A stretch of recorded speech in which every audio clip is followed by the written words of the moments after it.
Thank you, one and all. So thank you, Madan. Thank you, Yamini. Thank you, Neha. So I'll quickly get started with this, right? So all of you are known names here, and most creators, right? They get stuck at that 100K plateau, and from there on, it's increasingly difficult for them to move beyond. So you've crossed that chasm, and what do you think is that one specific knowledge that you currently have that you think in hindsight that they might have missed? Want to take it on?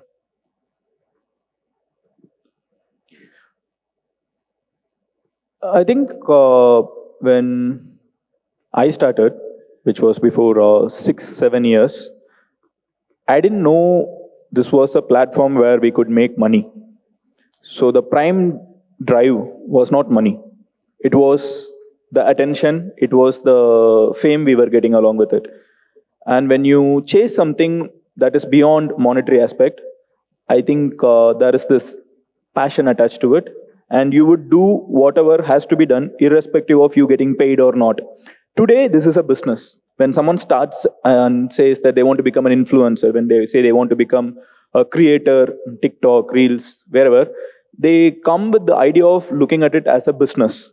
I think passion versus business, passion is always going to win. Take an example of cricket. If someone wants to become a cricketer and represent in India in blue jersey, if the goal is to play cricket, the probability of them being there is higher than someone's goal who's is to make more money and then become cricketer is a way for it. I think that's one difference. So I completely agree with him, and it's true. Anything that is driven by passion will always reach higher numbers, and in fact, in monetary terms, also that is going to achieve more success. Also, I feel that after you reach a certain number, let's say if you're talking about a number of 100K, after that there are more things that I have learned in my journey. So. Basically adding more professionalism to the kind of content that we are making. Before 100K, we were also experimenting, we were also learning a lot, and we were not even at that time, we were not even sure what this will bring for us. We were in it because we liked the idea of making content related to our lives, but eventually we started learning that this can be taken up as a profession, and now we invest more time in it. Now we actually do there's a proper protocol that we follow for each piece of content, like a script is written, and then multiple rounds of editing are there. So once you get into something and do it and you achieve better numbers, I think you start doing it more professionally as well. First of all, thank you so much for inviting us here to talk about something which is very close to our heart, content creation. So I'll tell you my story. I started content creation in a niche which was not there earlier, like in 2020 lockdown. So everyone was busy watching content around entertainment. And when I was scrolling TikTok at that particular time, I saw zero videos on my topics like personal finance or taxation. There were a lot of videos on YouTube, longer videos platform, but not particularly on short video platforms. So it was pretty easy for me to start because there was no one to judge or compare, right? So the journey to first 100K was very easy for me, but then after 1 year I got around 600K followers, and then we saw boom of creators coming in finance space, and then things started becoming difficult because people who are more talented, more knowledgeable, more good looking, who have actually done something very, very valuable in life are coming onto social media and telling stories of their or teaching or guiding and everything. So I thought ki I might stuck here now. What to do next? So I tried to evolve. I tried to adapt. I started changing myself, my life, my discipline, my routine, and everything. And then here I am at 2 million followers right now. So one thing that actually helped me was numbers. I I actually showed interest in numbers from the very beginning of my career and everything, but in content creation also, I saw where my views were dropping, why they were dropping. I could analyze them and used that analytic to benefit for next videos, like choosing topic and how I can go about it. So for me, for number one thing was adapting to everything changing around me, and number two, focusing on numbers more so that I can improve and continuously improve. Yeah. Lovely. So this is one question specifically to you, Neha, is that you're at 2 million currently, right? And I think beyond a scale, your finance content must have hit a plateau, and you start catering to the mainstream, right? At what point in time do you feel that, oh, you know what, am I moving away from my niche? Am I starting to cater to the mainstream? Do you go through such oscillations? I started finance because my all the career, all the early life was into finance only. So I had no backup plan. Like if my views drop, I have to re-innovate in my space only, right? One thing I know for sure: if you are selling in a particular niche, then there are more chances to sell well than you are selling in everything. So I don't want to do everything, like to target that audience who are consuming content of, let's say, Dhruv Rathi, Abhimanyu, or anyone else. I'm more happy into finance. Even if I'm getting 1 million average views, that is actually huge in finance space. So I'm pretty happy. Of course, numbers are not increasing at as it should, because I have been in this industry for last 5 years and I'm still at 2 million. So of course, growth is not that much that would be of Madan Gowri or Yamini, but I'm pretty happy about it because this is a very niche topic. Yeah. Lovely. I think that takes a level of humility to accept that. And so I think a similar question to Madan and Yamini. So Madan, you've predominantly created content in Tamil, and an extension of what I asked to Neha is that, do you ever feel the need to create content, or leave aside create content, at least translate content like what Mr. Beast does to other languages? I mean, I understand one bit of your content is Tamil Nadu specific, but there's another bit of content where you dissect news and happenings around the world, right? Has that ever occurred to you that you should move beyond your native language and start distributing across other languages? Yeah. So I'm starting my English channel probably next week. And All the best. thank you. So I am right now somewhere at a cumulative number of 10 million followers. And the globally Tamil speaking diaspora is 80 million. And I am at 10 million, which is one in every 8 people. Thank you.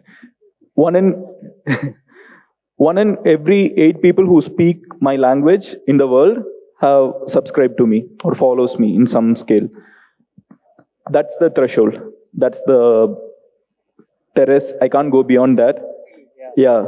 And now I want to go global. So I'm looking at English. Yes, it has occurred. But one thing for a lot of brands here also, we were also discussing this there. Regional language is an untapped market space. No one has touched it fully to the extent that it can be explored. No one has did it. This is applicable not just for Tamil, it's also applicable for Malayalam, Marathi, Telugu, Kannada, and I think it will be applicable in the northern part of the country also. I'm not very well aware to comment on that, but with regards to south, up till until Maharashtra, this is the case. Lovely. Yeah. Yamini, your take?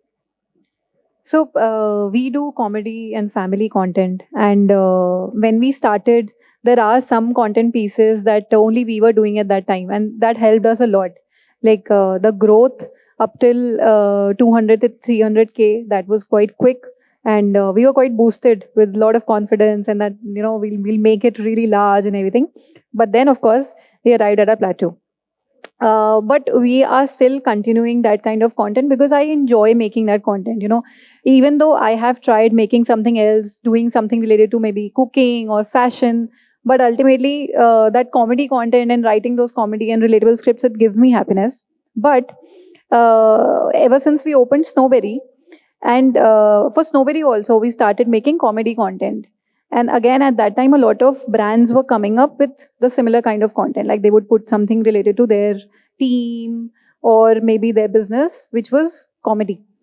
Then I don't know suddenly how this idea of storytelling came up, where we started sharing real stories about all the difficulties or maybe achievements, good parts, bad parts that we are sharing in a very real, unfiltered, raw voice.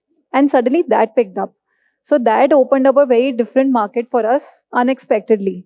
And luckily, the content for Snowberry has also picked up in itself. So we don't require any external support from ads. If we talk about a business page, we don't require that kind of support right now because the content in itself for Snowberry is doing well. And people are open to this, this rawness and this a real voice behind a brand. So, and then I did something similar for another page of ours. So I think that's how while what we did with our comedy page was very planned and scripted, something like this came out on its own, but it has definitely helped us look at something else and maybe experiment more. Lovely. Uh, Another part of the question is, I think 80 to 90% of the money that creators today make is from brand collaborations, right?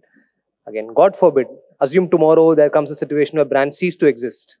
What do you think are the other avenues of monetization that creators should look at? So there can be multiple creator revenue streams, but one mistake most, I think I'm also making, most of the creators are making right now, they depend 100% on their brand collaborations. And because it's quick money, I would not say easy, but it's still quick money. And it's a lot of money for creators, and they don't focus on building anything else apart from that. So, number one can be if you are into education, then of course you have to start your courses as soon as possible. So, courses can be number one. Then you can start selling your book also. And after books, you can choose, you can, what I'm trying to do right now, you can, go out and try to do something which is not there in the market abhi ke liye. So try to find that one idea, one product problem which you can, make a solution on.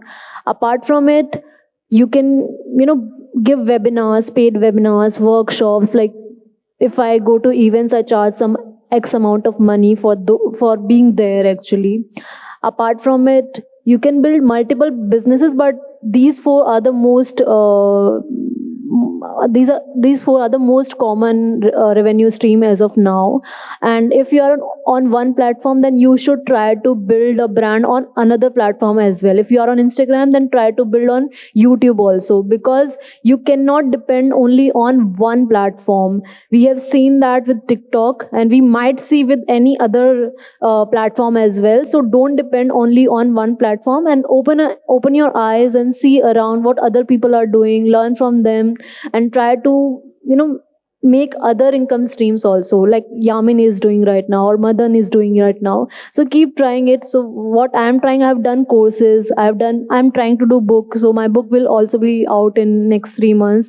Apart from it, I have built a business around content creation, that is DigiWhistle, which is an influencer marketing agency. So even if my views drop, or even if someday I feel ki no, I don't want to keep creating content, I want to focus on my family, I want to focus on travel, then I will have something in the backup plan, right? So that DigiWhistle is my backup plan.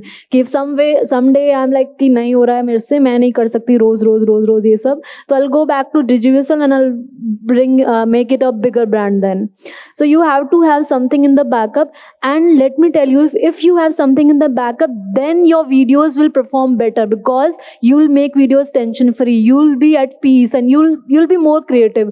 So if you're in content industry, let me tell you, it's not an easy job. You have to be creative, you have to adapt, and there are a lot of new people who are actually जिन्होंने जिंदगी में कुछ फाड़ा है, वो आ रहे हैं अब यूट्यूब पर, राइट? अर्लियर हम जैसे नए लोग थे कि जिन्होंने कुछ नहीं किया है, तो चलो ठीक है, मुझे नजर आया कि फाइनेंस की वीडियोस नहीं है तो आई मेक फाइनेंस का वीडियोस, राइट? बट अभी क्या हो रहा है, अभी जिन लोगों ने वेल्थ कंपनीज बिल्ड की है, जो लोग एक्चुअल का एक्सपीरियंस लेके बैठे हुए हैं, 1,000 करोड़ मैनेज किए हुए, वो लोग आकर कंटेंट क्रिएट कर रहे हैं. And now imagine the pressure on us. We call ourself educator, but वो एजुकेटर के साथ साथ अपने आप को वेल्थ बिल्डर्स भी बुलाते हैं, right? So now after 5 years when I look back, 5 साल पहले जो भी क्रिएटर्स आ रहे थे, they use to call them, all of them use to call them self educators. But अभी जो कंटेंट क्रिएटर्स आ रहे हैं, they call them wealth builders, managers. कैसे उनसे पंगे लोगे, राइट? सो इंडस्ट्री कभी भी चेंज हो सकती है. You need to have a backup and keep creating something और the other thing. One may work or one may not work, but you can't just stop. So I've seen multiple brands जो creators का वो first year चालू करते हैं, बहुत अच्छा response आता है. I can give you n number of examples. अभी काफ़ी अच्छा क्लोज करते हैं वो, 1 घंटे में इतनी सेल्स हो गई, 1 साल में इतनी सेल्स हो गई, and then second year disappeared. क्यों? क्योंकि उनको लगता है कि कंटेंट क्रिएशन से बहुत इजी मनी आ रहा है और कम एफर्ट्स में आ रहा है. जब वो एंटरप्रेन्योरशिप करते हैं या अपना खुद का कोर्स, बुक या कुछ भी लॉन्च करते हैं, देन दे रियलाइज कि वहाँ पर मार्केटिंग में हमें बहुत ज़्यादा एफर्ट्स डालने पड़ रहे हैं, and they stop doing that business और दैट पर्टिकुलर कोर्स और that particular book, and they focus again on content and they keep doing that. But वो एक टाइम के बाद कॉन्टेंट में you cannot take that pressure. For being a content creator, you have to have thick skin. You say X, people will say Y. You say Y, people will say X. So you have to have thick skin, right? And that is why it's very important to have multiple income streams. Lovely. Yamini? So, true. The kind of influence all the influencers and content creators have is unbelievable. People are actually, and I've seen that being in this field myself. So you know what happens is whenever I am watching some reels and I want to learn something new or maybe buy a product, I see a reel of some creator and then I don't ask for link. So they do that comment link, and what I do is I go on Google or maybe search about that product and do some actual research whether this is a good product or not, and then I buy it from there. But this is very few people, is what I've realized recently. A lot of people will want to buy exactly what link you've given to them. They want to buy from the same link that creators are offering. They don't want to do their own research. That is the kind of influence influencers have. So I think firstly, apart from having your own business, that is obviously one, but that is very difficult to do. And true, like it's very true that influence, while becoming an influencer and reaching a certain number is easy and the money also comes in, you expect that maybe something else that we try will also be this easy, but it is not. I recently watched the series also where two girls were talking about opening a business and how glorified Bollywood shows the journey of being an entrepreneur or maybe opening a business, but it is not. Like we've started Snowberry from our homes. We've created recipes in our kitchen, and there were no team. We've done the waitering, we've done the cleaning, we've done the serving and making ourselves. So it is not an easy thing to do. And secondly, affiliate marketing also helps, like I said. And Delhi influencers are very smart. I've realized, like they charge for every event that they attend. So I think building an income offline also is helping a lot. Apart from your courses, whatever events they go to, or maybe even inauguration of new places, they're charging good money. And right now, a lot of brands are happily paying as compared to even Bollywood. They want to invite influencers, like they are giving priorities to top influencers. So yeah, a lot of streams of income are there if you are happy to experiment and maybe go out of your way. Lovely. Madan, you already have M Cholas. Yeah. You want to shed some light? Without M Cholas, first as a creator, my major revenue still comes from Google, from YouTube. After that, I get all the brand collabs. Lucky in that way, happy with that. And see, this is a very cultural thing. And since you're also from Tamil Nadu, you may understand this. So unlike the northern part of the country, if I am going to have more avenues where I'm making money, my audience will actually dump me. This is a very cultural thing. People want, I mean, somehow in the south, especially Bangalore and below, people want you to be focused towards what you do. And there is a judgment that immediately crops up in the society if you are monetizing us beyond a limit, and that is generally not encouraged. And that's a very cultural thing. In the other end of things, I see every creator having their own brand that is B2C, and every superstar having their own brand, every actor, actress, cricketer. Same actors and actresses and cricketers won't do the same if they're from South. You can compare anyone. So it's a very cultural thing. Yeah. Lovely. So, Madan, I think I'll start this question again from you. Neha mentioned about having a thick skin for being a creator, right? I'm sure at this scale, all of you must have faced a lot of criticism, ridicule, hate, and whatnot. What keeps you? I'm sure it must have affected you in some ways or the other. But what keeps you focused towards what it is, and what is your like reset mechanism for all of that? A very interesting question, and something we have to address for sure. First, I have to give my biggest respect to both these women for being creators and to face Indian audience. It's crazy. Irrespective of what kind of content you make, the moment a woman is in public, and it could be a bus stand, you know how much problems she would be facing in our country. To do the same on internet, and for all these years takes, I don't know, it takes nerves of steel. So that's there for sure. Lucky we are not women. We can escape that one end of extreme harsh comments and everything. But otherwise, yeah,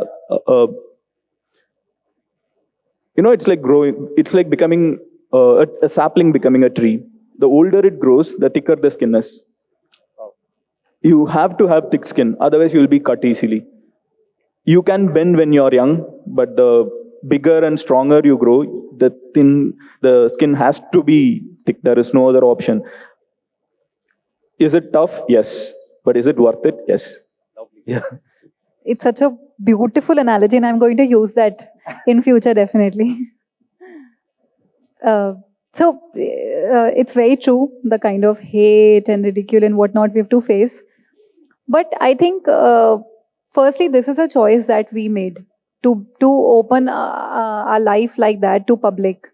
And secondly, we also understand how maybe Indian audience works. There is no pleasing Indian audience, and there's no way you can maybe have somebody who is happy with what you respond to. If you're going to like, I would give an example of how the maximum hate I got was when my daughter was born, and I chose to join work and resume work very quickly after she was born. And the kind of comments that I was getting at that time were that was the one time that it actually affected my mental peace, and that is when I had to turn to Piyush and maybe take suggestions to Piyush, my husband, and I told him that maybe I should take a break. Maybe let's just take a break and step back. Maybe focus on our family more. And he said that if they are actually, apart from posting hate comments or maybe judging you for your life choices, if there's anything else that's bothering you, then you rethink your life choices. But if it's just a faceless person commenting, and they are not even they can't be held responsible for their own words. On social media you just can't do that. So then there is no point of whatever you've worked hard towards and built so much, just letting all of that go because of some 10-20% of people on the internet who are probably they have a lot of time, or probably they are not able to do the same good things for themselves in their lives, and they're taking out on you, and probably they're doing it with other mothers as well. And then eventually I had to develop a lot of thick skin. I would reply back, like, initially at that time I would type long answers full of rage, and I would say, how dare you say that? But now I'm like, it's okay. The more hate comments we get, eventually that helps our engagement. So I'm happy. Lovely. Closing comments, Neha? Yeah, over the years I have realized कि negative comments are just 1% of the entire 100% comments. But we as creators focus on that 1% only. And over the years, of course, I have also faced all type of trolls, whether on my looks, my pronunciation, my tone, and everything, right? But I have realized ki why should I focus on that 1%? What about those 99% people who are supporting me, who are taking knowledge from my videos, who are changing their lives because of my videos? So now I have decided that I will focus on the 99.9%. Even that is only 2.1%, those are negative, so I'll not focus on them. But yes, sometimes if I read a comment and it impacts me, then I try to stop and think about it for longer period of time instead of just dismissing it. Ki, is there anything I can do about it? If the answer is yes, I will incorporate those changes in the next multiple videos. But if no, I'll not do anything about it and I'll just let it pass. So of course, as a content creation, especially if you are in education or infotainment, everything you talk will be made political. Either you are this party or either you are that party. And सच्चाई में तो हमें कहीं से पैसा नहीं मिल रहा है, right? We're just talking our heart out and we are just analyzing things. But again, things के नहीं होंगे तो फिर 5 साल क्या और 10 साल नहीं देख पाएंगे इस इंडस्ट्री में. We have to then drop. So yeah, one advice, just focus on 99% comments, but of course read those 1% also so that you can see where you can improve or not. Yeah. Lovely. I think our session has come to an end and we've been given 2 reminders. So thank you. Thank you for being a lovely audience. Thank you.